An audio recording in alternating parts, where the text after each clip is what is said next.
Die eerste keer wat jy my naam gesê het iets binne my gaan stil raak. Nie die gewone soort stilte nie, die soort wat 'n mens kry wanneer jou hart uiteindelik ophou wegkry.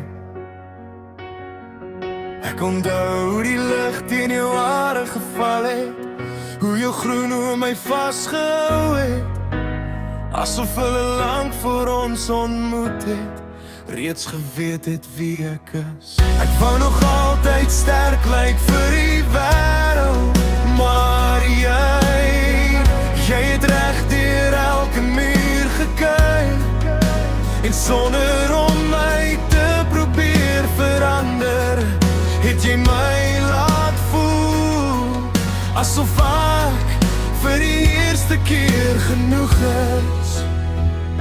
Daar's iets in jou groen oë wat mens nie met woorde kan beskryf.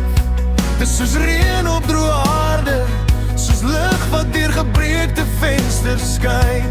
Wanneer jy na my kyk, vergeet my hart hoe swaar die lewe soms kan wees, want in daardie sagte kleur van groen vind ek vrede wat ek nooit kon lees. En as die wêreld eendag teen my draai, as alles om my donker raak, sal ek nog steeds jou naam fluister, soos iemand wat aan genade raak. Want jy is die mooiste deel van my bestaan, die rede hoekom ek weer glo dat liefde regtig kan bly staan. As môre nooit weer sonlig bring nie, sal jou hart my hemel wees. Ek sal jou lief hê tot die einde en nog daarna, want jy leef waar my siel die diepste lees.